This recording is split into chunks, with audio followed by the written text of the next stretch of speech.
ka? Ano ba? Nagdati na ako na. May dati ka ng problema.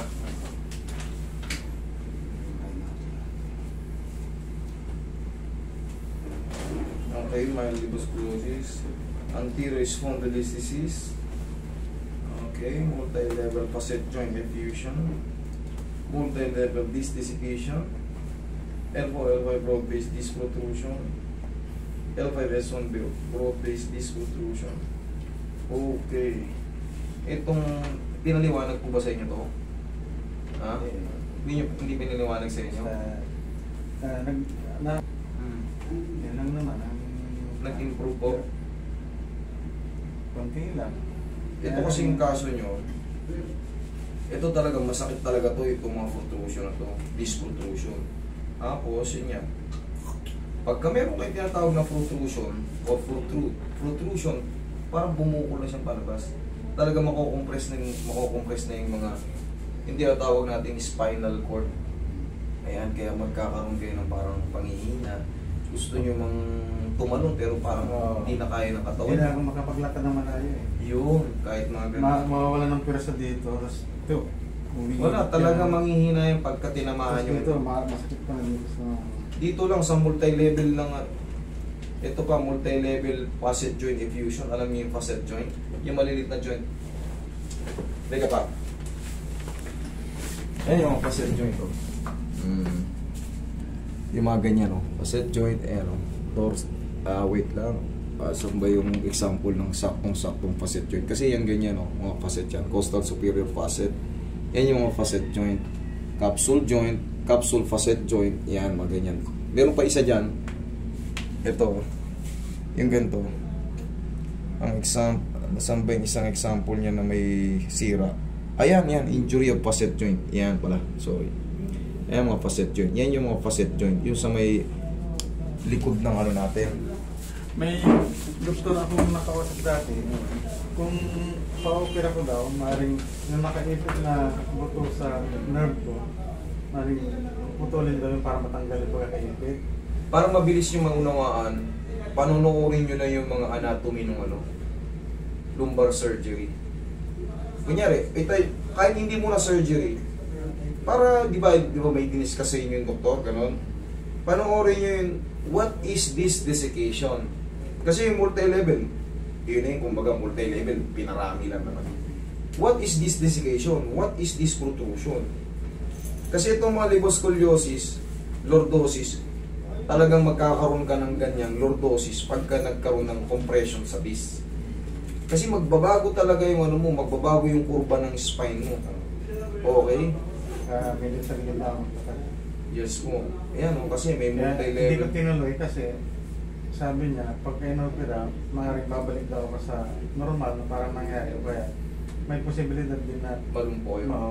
Kaya, Tama, magaling yung doktor nyo. At least, diniscuss na pala sa inyo kasi itong ganito. Ayun lang. Puro multi-level. Puro multi-level. Yun Ibig lang sabihin, naman ang important nabanggit to. sa akin, pero yung ibang paliwanag wala. Yun din po yun. Kumbaga shortcut na yung ginawa. Kumbaga yung pinapaliwanag ko sa inyo, yung mga pangyayari sa disc. Yung mga pangyayari. Kung ano yung nakalista rito, joint effusion, multi-level facet joint, disc desiccation, broad-based disc protrusion, kumbaga pagkasira ng mga disc to.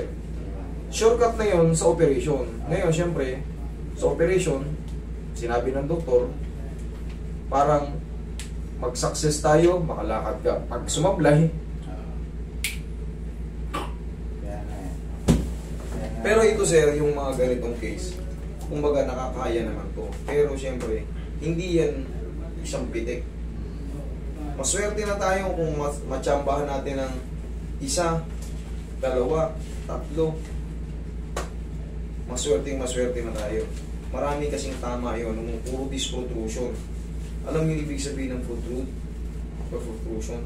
Talagang kailangan yun bakla. Yung iba, inooperahan ng ano, tinatanggal lang yung ano, yung sobra, ginaganon. Kahit hindi na basagin yung ano, di ba sabi babasagin yung ano?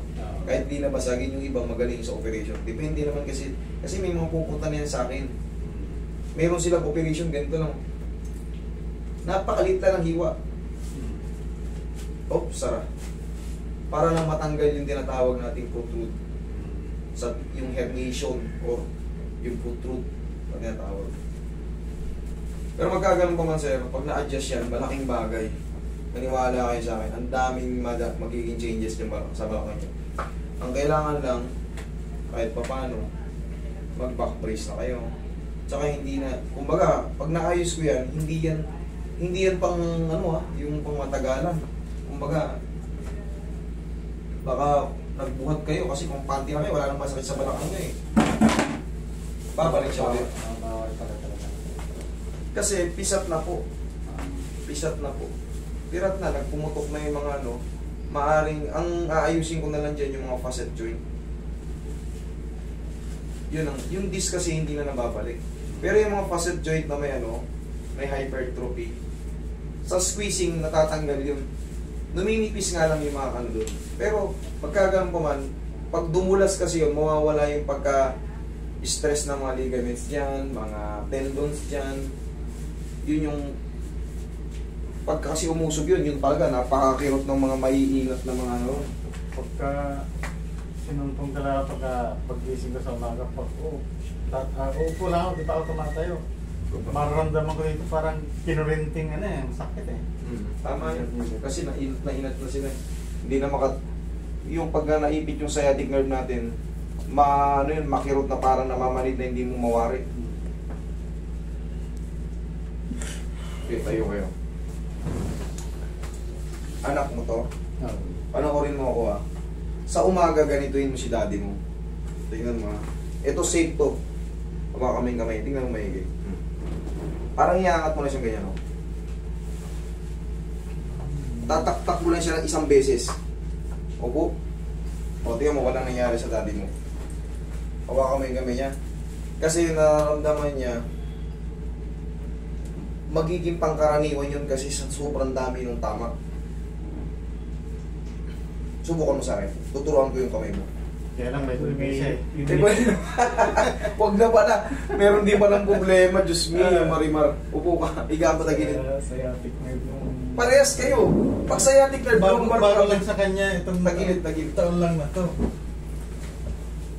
Huwag na pala. Masakit nga. Parang maga na nga dito pakiramdam. Totoo yan sir. Mamaya discuss ko naman sa iyo yung nerve natin kung hanggang saan. Yung sciatic nerve. Okay, relax na.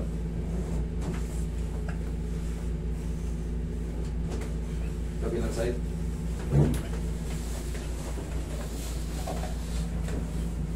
Ano naman ang nakadali sa'yo, sir?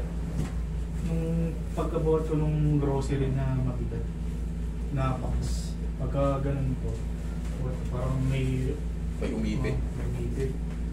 O may tumunog. May isa na rin may tumunog. Mahina yung parehas yung balakang Ilan taon ka na? 27. Bata mo pa. Tihaya. Dapat yan. Halos prime pa yan. Tihaya, sir.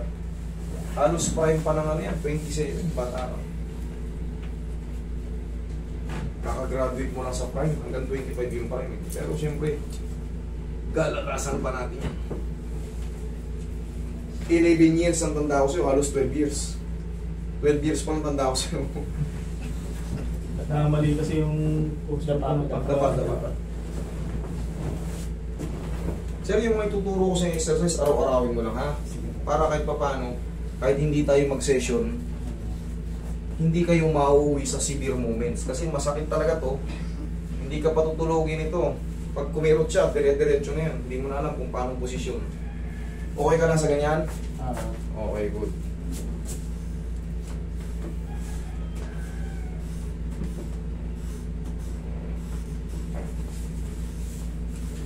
Matagal na to, kaya nagkaroon ng facet joint.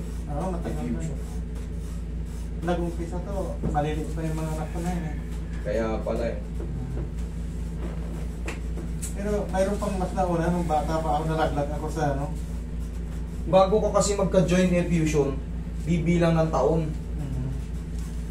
Bibilang ng taon, hindi kaagad siya hindi siya agad yung maliban na lang kung talagang na-disgrasya kayo. Nalaglag kayo sa hagdan, sumaltak yung puwet nyo. Nalaglag kayo sa puno, nauna yung puwet nyo. Nung bata pa ako, siguro mga grade 6 pa ako. Oo, taon na bibilangin. Pinatakbo ko yung sinakyan kong baka, tapos biglang nalaglag ka? Oo, nalaglag ako. Gumalot yung bayawang ko na yan, tapos inunat ko lang. Lumbar.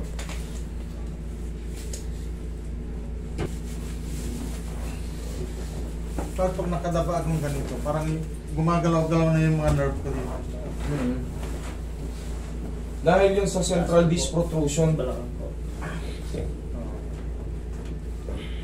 Pero tuturuan ko kayo ng exercise kada umaga para hindi kayo mauwi talaga yung, di ba naramdaman nyo na yung dati hindi kayo makahiga, tatayo kayo, Kasi hirap kayo. yung higa namin masyado malambot sa paningin ko, kaya kinakalangan ko dito. Ayan. Kaya may kalang yun, no? Kung mapapansin nyo may kalang sa balakang bago i-traction. Kasi yung lumbar natin pa ganun. Kaya kailangan yan, nakadesenyo yan ng paano, hahatakin natin ng nakahang, kumbaga. Inhale, exhale.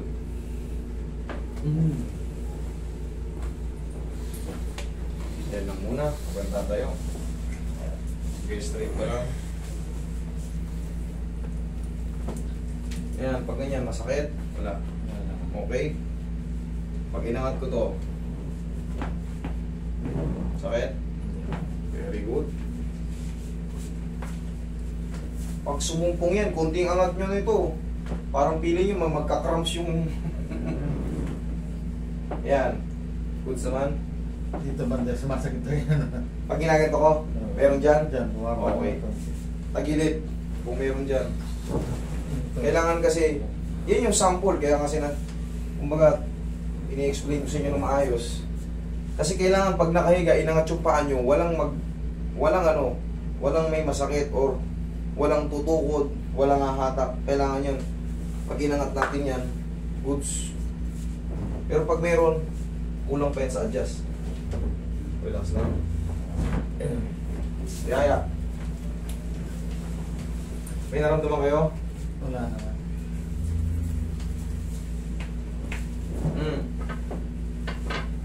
Wala na.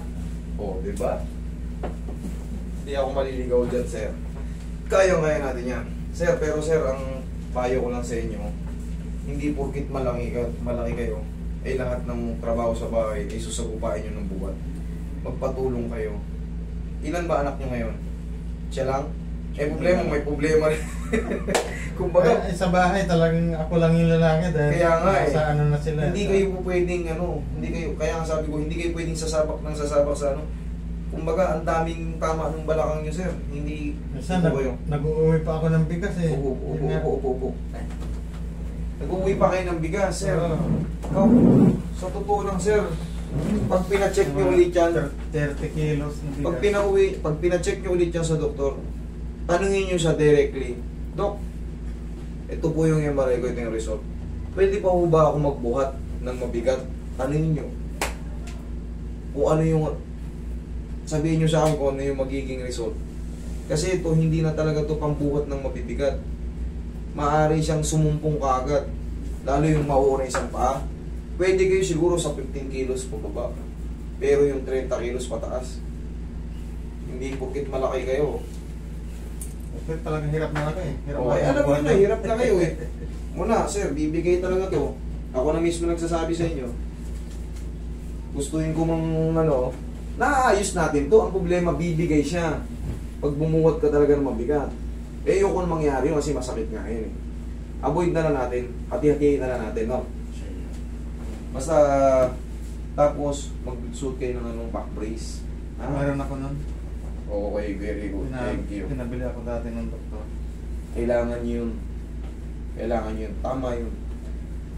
Kahit hindi doktor, sa therapist pa lang, kung talagang marunong, lalo pag nabasa, marunong bumasa ng mga impression, nauunawaan, mas may papaliwanag sa inyo ng maayos, mas ma-avoid natin yung paglala. Although nandyan na yan, pero at least, hindi lalala. Pag gising sa umaga, tayo. 1, 2. Cross. Hindi, sir. Tignan mo ako. Sinasabay niyo. Paano mapipilipit yan? Yun! Sige ba? Yan! Yan lang. Kahit 1-2 lang sa umaga, pagkagising ha. Okay? Pangkaraniwan na yung mamamanid-manid yung ganyan pag nakahiga tayo. Pag matagal. Pero sa akin nangyayari na yun, ginagano ko lang yun. Tapos bumili kayo ng panghaplas sa balakang yun. Okay naman? Okay? Thank you. Dito ka, palit kayo.